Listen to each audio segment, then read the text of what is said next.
Jackson Albert knew his status in the neighborhood. With each mile he drove in his sleek black Porsche, he was more than aware of the silent judgment from behind the curtain-drawn windows of the extravagant houses. Every time he turned a corner, it was as if invisible eyes followed his every move, scrutinizing not just his car, but his very presence. For years, he worked hard to make his way to the top, building a career that defied stereotypes and shattered expectations. Yet, beneath the veneer of success, there lingered an unease he could never fully shake off, a reminder that acceptance here was only conditional. As he turned onto Hawthorne Drive, the leafy enclave he called home for the past 3 years, Jackson relaxed just a bit. The familiar road, lined with manicured lawns and colonial-style homes, usually offered some semblance of peace. But tonight, that peace was fleeting. His mind wandered briefly to the new office project he was spearheading, a career-defining initiative that had consumed his thoughts for weeks. He allowed himself a small smile, feeling the weight of accomplishment settle comfortably on his shoulders. Then, in an instant, his serenity was shattered. Red and blue lights flared in his rearview mirror, blindingly bright against the inky darkness. His heart rate spiked. A deep frown creased his brow as he glanced around, unsure of what he'd done wrong. There was no mistaking the urgency in those flashing lights. It wasn't a casual patrol. The metallic screech of the police siren pierced the night, commanding him to pull over. His stomach churned as he eased his Porsche to the curb, the familiar roar of the engine quieting down to a low hum. He took a deep breath, willing his pulse to slow. The weight of what was coming pressed down on him, a heavy, invisible burden. He'd heard of these stops before, the stories of friends and strangers whose lives had been upended by a seemingly routine interaction. And now it was happening to him. From the corner of his eye, Jackson watched the officer step out of the squad car, her uniform crisp under the glow of the street lamps. He recognized her immediately, Officer Abel Claude. She was known around the neighborhood, a strict enforcer of the law who carried herself with an air of authority that bordered on overzealous. Tonight, that authority was dialed up to an intimidating intensity. Her hand rested on her holster as she approached, fingers twitching slightly, a sign of readiness, perhaps even anticipation.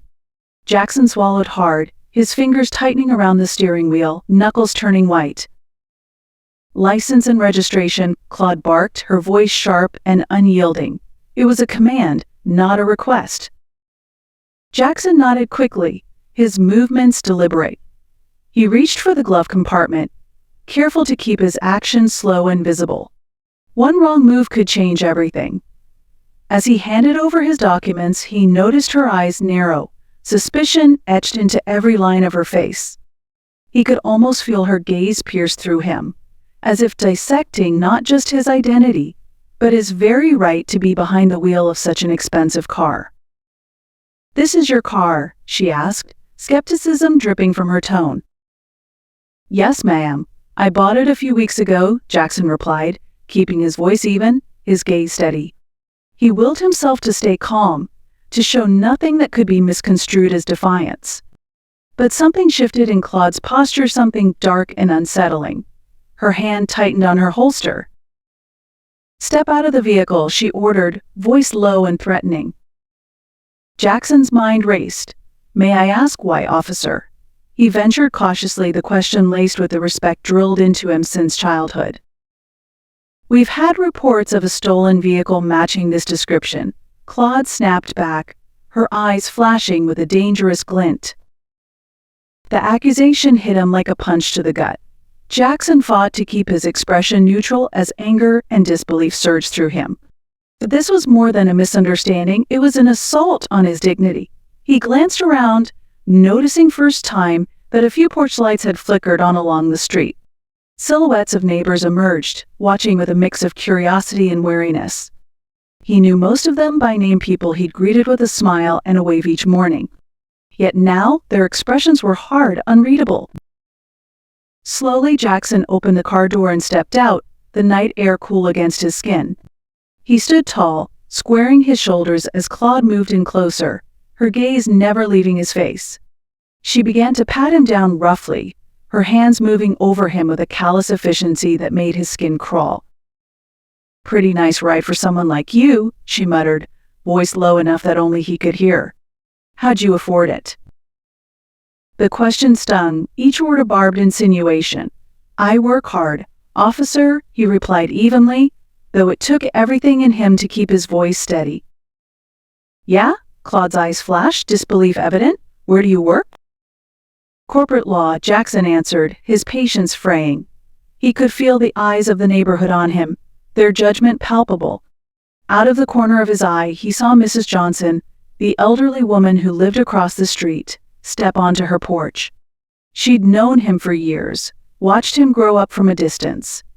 But now, her face was etched with something that looked a lot like distrust. "Spread your legs," Claude barked suddenly, kicking at his feet. Jackson gritted his teeth, swallowing down the surge of indignation. Slowly, he shifted his stance, feeling the humiliation burn hotter with each passing second. He closed his eyes for a brief moment, willing himself to stay calm. He couldn't let this escalate. "Officer, I'd like to call for assistance," he said quietly when he opened his eyes. His voice was firm, steady. "I believe there's been a misunderstanding." "Who do you want to call?" Claude sneered, a mocking smile twisting her lips. Jackson glanced at the gathering neighbors, hoping for a familiar face, for someone to step forward and vouch for him. So his gaze landed on Mr. Stanton, the retired banker from 2 doors down. But Stanton only stood there, arms crossed, his expression impassive. Miss Johnson looked away, her mouth a thin, disapproving line. Jackson felt a pang of something sharp and bitter lodge in his chest. Betrayal, isolation. It didn't matter how long he'd lived here, how much he'd achieved. In their eyes, he was still an outsider, an intruder. "Never mind," he murmured softly, his gaze dropping to the ground. Claude straightened, a triumphant glint in her eyes. "That's what I thought." As she turned away, leaving him standing there under the harsh scrutiny of his neighbors, Jackson knew that this moment, this ugly, twisted encounter would stay with him forever. It was more than just a traffic stop. It was a reminder of a reality he could never fully escape, no matter how hard he tried. As Jackson stood motionless, hands still raised in front of the officer, the air seemed to vibrate with the unspoken tension. The night was heavy and still. The only sound was the distant hum of traffic from the main road a few blocks away. The well-manicured lawns of the neighborhood, usually tranquil and serene, seemed to take on a sinister quality under the streetlights, their shadows long and foreboding. And in the middle of it all, Jackson could feel the weight of eyes on him from every window, every porch, every driveway. He was a spectacle, a curiosity, an object of suspicion in a community that he once thought he belonged to. Nearby, Mr. Patel, who usually greeted him with a warm smile when Jackson stopped by his corner store, leaned against his doorway. His eyes were wide with uncertainty. Jackson's gaze met his, a silent plea for understanding, for someone to stand by him. But the hesitation in Mr. Patel's expression betrayed him, and the older man quickly looked away, his gaze dropping to the ground. The realization hit Jackson like a punch to the gut. No one was going to intervene. In the eyes of these people, he was already guilty. "Sir, I need to see some identification, right now." Officer Claude's voice rang out, cutting through the tense silence. Her posture was rigid, every muscle coiled as if anticipating a fight. With each passing second, as the crowd of neighbors grew, her voice grew louder, her tone more commanding. Jackson took a deep breath, feeling the burn of suppressed anger in his chest. He knew how this looked: a young black man, dressed casually, standing beside an expensive car with a police officer looming over him. The sight alone was enough to stoke suspicion. He could almost hear the murmurs of the neighbors, their whispered judgments carrying on the cool night breeze. But Jackson refused to be defined by their assumptions. He straightened his shoulders, lifting his chin slightly as he spoke. "Officer, I've already told you. This is my car. I live here. I'm not reaching for anything until you tell me why I'm being detained." A few of the neighbors shifted uneasily, exchanging glances. Some shook their heads in disapproval, muttering under their breath, "Kids these days, why doesn't he just cooperate?" One woman murmured, her arms crossed tightly over her chest. "He's making it worse for himself," another man added quietly, his voice tinged with both pity and condescension. Jackson felt the sting of their words, but he forced himself to stay calm. Losing his temper now would only confirm their worst expectations. His mind raced, weighing his options. He could continue to argue, to assert his rights, but he knew how quickly that could escalate. One wrong move, and this could turn into something far more dangerous. "I want to make a call for assistance," he said slowly, carefully enunciating each word. He kept his voice steady even though inside he was trembling with a mixture of fear and anger.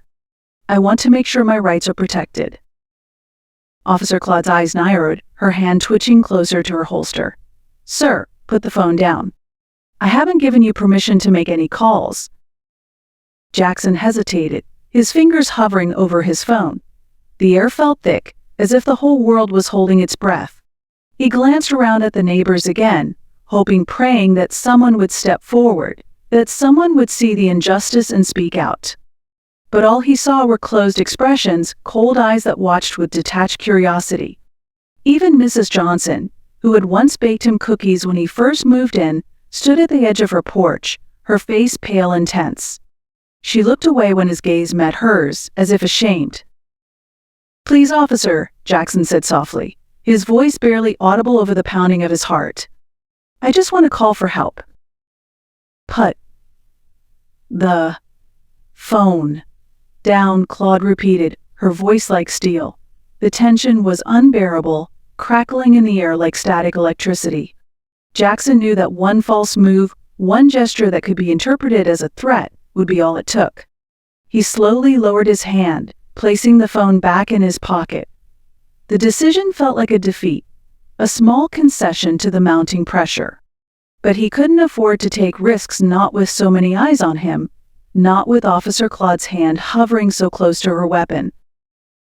And then, just when the moment seemed like it couldn't get any worse, another police cruiser pulled up to the scene.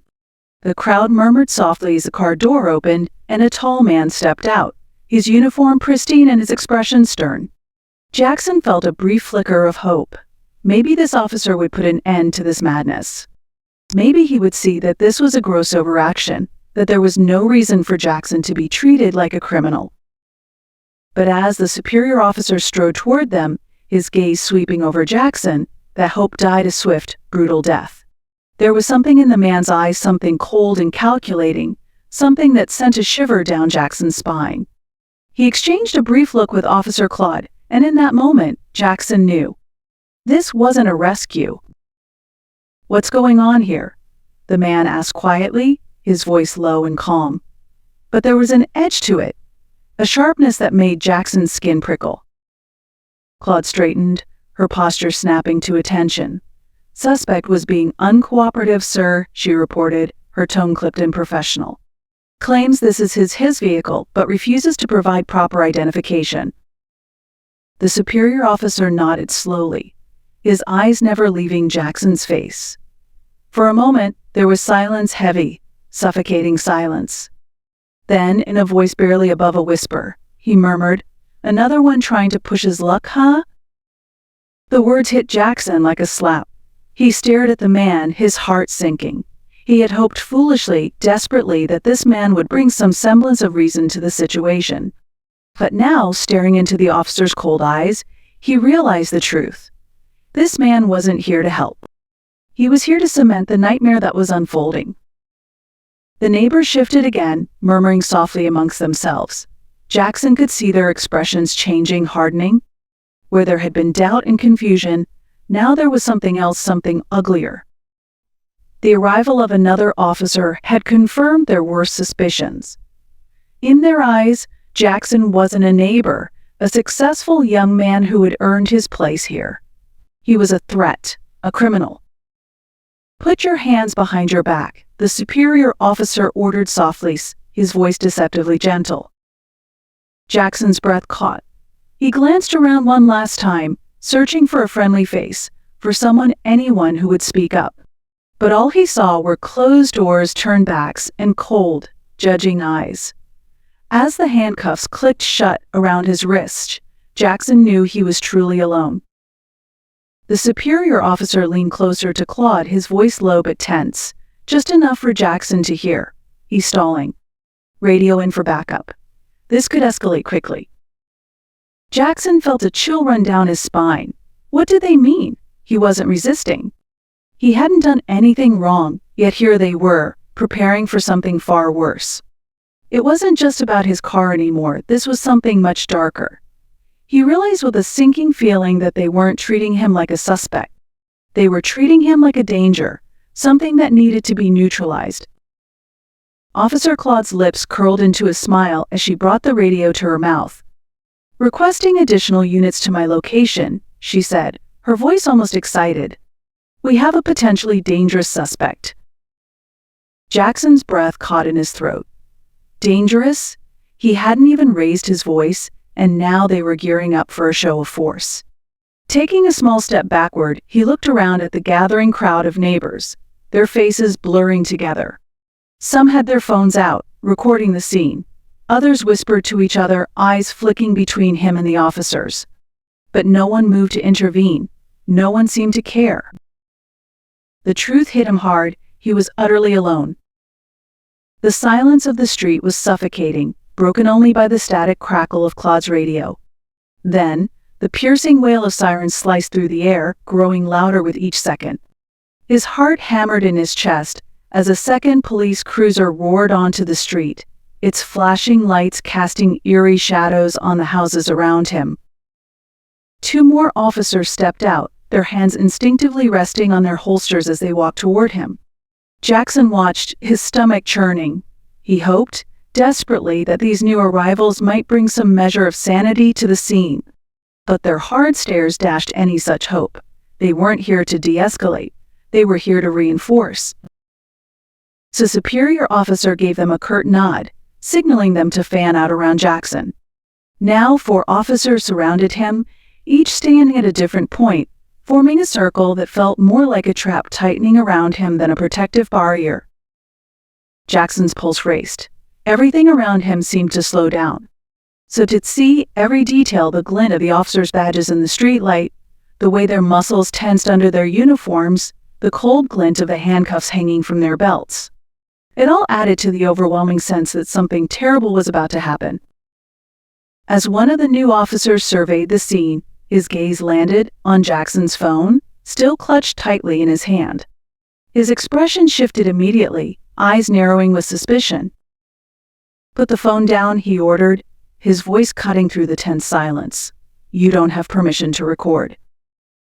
Jackson's grip on the phone tightened instinctively, his last connection to the outside world. He wasn't even recording, hadn't thought to press the button in the heat of the moment, but the realization that he should be documenting this, capturing every second, hit him like a punch to the gut. This might be his only chance to show what was really happening here. But before he could respond, the superior officer stepped forward, his gaze piercing, his hand still on his radio. "We're not going to let you film us," he said, his voice soft but brimming with menace. "You think you're going to use this against us? Not this time." Jackson felt his knees weaken as the words sank in. Not this time? What did that mean? His mind whirled, desperately trying to piece it together. He looked around at the circle of officers, each one poised, hands inches from their weapons, the air around them crackling with tension. This wasn't just a misunderstanding. It was a powder keg, and he was caught in the middle. His gaze swept over the neighbors again, pleading silently for anyone to intervene. But their faces were impassive, distant. Even Miss Johnson, who'd watched him grow up, stood at the edge of the crowd, arms crossed, her expression more curious than concerned. He felt a sharp pang of betrayal. How could they just stand there and watch this unfold? Before he could dwell on it, the officer in front of him barked out, "Drop it now." Jackson's chest tightened. He slowly raised his hands, trying to show he wasn't a threat. A phone dangled precariously from his fingers. "Look, I'm not doing anything wrong," he managed, voice shaking slightly. "I'm just..." "Shut up," Another officer snapped, stepping closer, his hand gripping his baton. The sudden movement made Jackson flinch, and the phone slipped from his grasp, clattering onto the pavement. For a split second, everything froze. Then the officers moved. In an instant, one of them lunged forward, knocking Jackson off balance and slamming him against the hood of his car. Pain shot through his chest as the cold metal pressed against his ribs. The world blurred as they pinned his arms behind him, the sharp click of handcuffs cutting into his wrists. He gasped for breath, the rough salt biting into his skin as they pushed him down. "Stop." He tried to speak, but the pressure on his chest made it impossible. "Shut it," the superior officer growled, his knee pressing hard into Jackson's back. The crowd murmured louder now, some of them moving closer. A few gasps of shock, a couple of shouted protests. But it all felt muted, like a distant echo. Jackson's head spun. His pulse pounded in his ears as they hauled him up, shoving him roughly against the car door. "Why?" he croaked, his voice barely audible. No one answered. The officers exchanged quick, grim looks before the superior officer turned back to him, his face a mask of cold indifference. "You were resisting," he said simply. Jackson stared at him, disbelief mingling with the pain radiating through his body. "No, You're under arrest," the officer cut him off, his tone flat. The realization crashed over Jackson. It didn't matter what he said. It didn't matter that he hadn't resisted, hadn't done anything. They were going to take him in. They were going to make him disappear. As they led him toward the waiting cruiser, the weight of it all pressed down on him. The bright lights, the murmuring crowd, the officers' grim faces, it all blurred together into a whirlpool of fear and helplessness. But through the haze, one thought kept pulsing in his mind. "I need to survive this." Because if he didn't, the story would end here, with him silenced forever, a victim of a system that saw him as nothing more than a threat. A story that, if not told, would be buried and forgotten. But if he made it through, if he found a way to survive, maybe, just maybe, the truth would come to light. And that, more than anything, kept him fighting as they pushed him into the back of the cruiser, the cold metal biting into his skin. He would survive. Because the world needed to know. Jackson felt his stomach twist as the reality of the situation weighed heavily on him. There was no escape, no way out. They weren't going to help him. They weren't going to do anything other than tighten the noose around him. It was then that he heard a faint, chilling sound, the voice of the superior officer crackling through the radio in his hand. "Make sure there's no video left behind," the voice commanded. Jackson's blood ran cold. He felt a surge of panic flooding his veins. They weren't just trying to arrest him, they were trying to erase him, to wipe out any evidence of what was happening. His mind screamed at him to run, to flee, to get as far away from these officers as possible. But he knew better than to make any sudden moves. That would be the end for him, a death sentence. He was trapped. Every option felt like a trap. Stay silent, comply, and they could twist it against him. Resist, and they'd have the excuse they were waiting for. He felt his breath quickening, his hands trembling. The world around him seemed to narrow, his field of vision shrinking, until all he could see was the superior officer's cold eyes locked onto his. "You think you can push back?" the superior officer said, his tone a deadly calm. "You're out of options, son.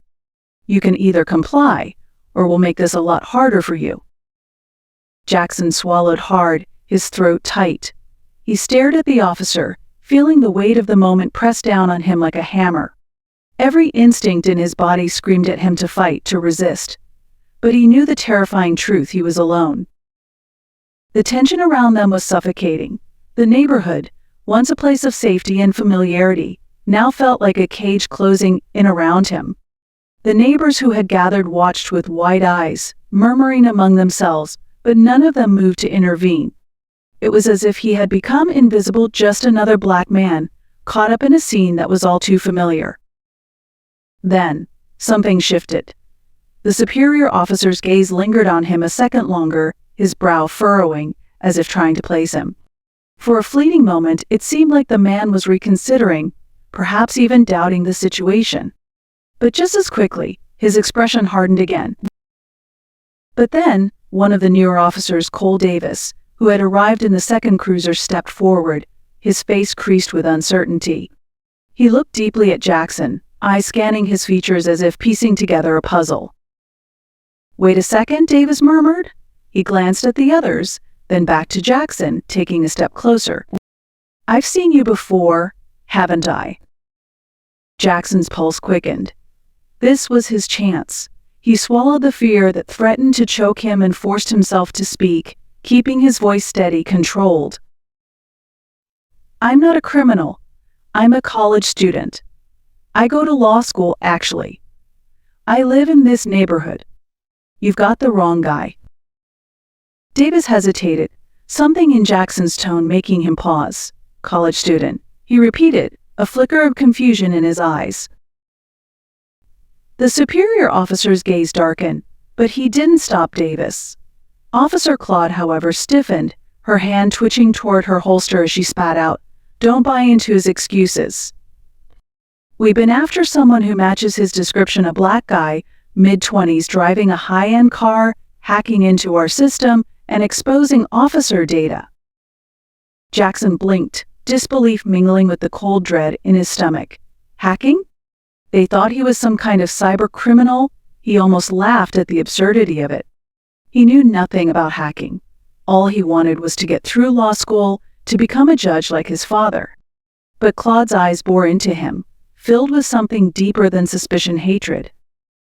Davis frowned, his gaze shifting between Jackson and the superior officer. "This doesn't add up," he said quietly, shaking his head. "I've seen this guy before at a community event. I think you're Jackson Albert, right?" Jackson blinked in surprise. "Yeah, that's me. I volunteer at local events. I'm studying to be a judge."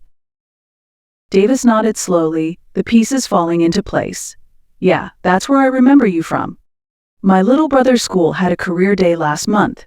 You were one of the speakers." Jackson nodded, a small flicker of hope sparking in his chest. But that hope was short-lived. Officer Claude stepped hard forward, her face a mask of fury. "I don't care where he's been," she hissed. "He fits the profile, and he's driving a car just like the one reported stolen last week." Davis glanced at the superior officer for guidance, but the older man's expression remained unreadable. His hand hovered over his radio, eyes narrowed as he watched the scene unfold. Davis took a deep breath, his voice steady but firm. "This might not be the guy we're looking for." Claude's eyes blazed with rage. She didn't move, but Jackson could see the tension coiled in her frame, like a snake ready to strike. He knew then that this wasn't just about the car or some ridiculous accusation of hacking. It was about something far more personal, something rooted deep in her, a lifetime of biases and hatred that had been drilled into her since childhood. Jackson took a deep breath, forcing himself to stand tall. His gaze locked onto Claude's, his voice low but clear. "You haven't even bothered to run my plates properly, have you? You saw me, you saw this car, and you made an assumption because of the color of my skin." Claude's eyes widened, then narrowed, her fists clenching at her sides. But before she could respond, Davis stepped between them. "Let me check his plates, his license, figure out what's really happening here." The superior officer, sensing the shift in the air, nodded silently. Claude, however, stood rigid, fury radiating off her. She said nothing as Davis moved quickly, tapping away at his handheld device, running Jackson's information through the system. Time seemed to crawl. Every second felt like an hour as Jackson stood there, feeling the weight of the world pressing down on him. He could see Claude's tense posture, the hatred simmering just below the surface, ready to explode. This wasn't about the car or even the supposed hacker. This was about something far uglier. Finally, Davis looked up, holding the results on his screen. His face was calm, but there was a tightness around his mouth. "The car's clean," he said quietly. "Registration checks out. No reports of it being stolen." Jackson exhaled slowly. the tightness in his chest easing. But it wasn't over. He could still feel Claude's gaze on him, burning with barely contained rage. "I told you," Jackson said softly. "You had the wrong guy." The superior officer sighed, rubbing his temples as if trying to dispel the tension in the air. "Looks like we made a mistake here," he said, his voice heavy with unspoken apology. Claude's face twisted, her lips pulling back in a snarl. "This doesn't make sense," she snapped, glaring at Jackson as if the truth was somehow his fault.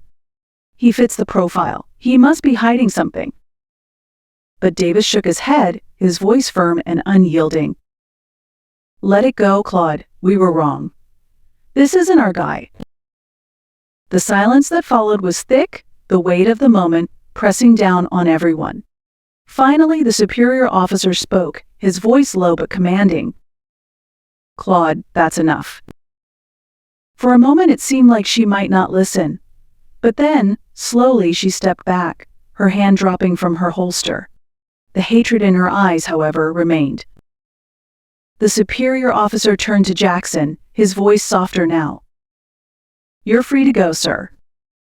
But Jackson shook his head, his voice strong. "No, you targeted me because of my skin color. You didn't check the facts. You just assumed." Claude looked away, her jaw clenched tight. And then, to everyone's shock, she broke.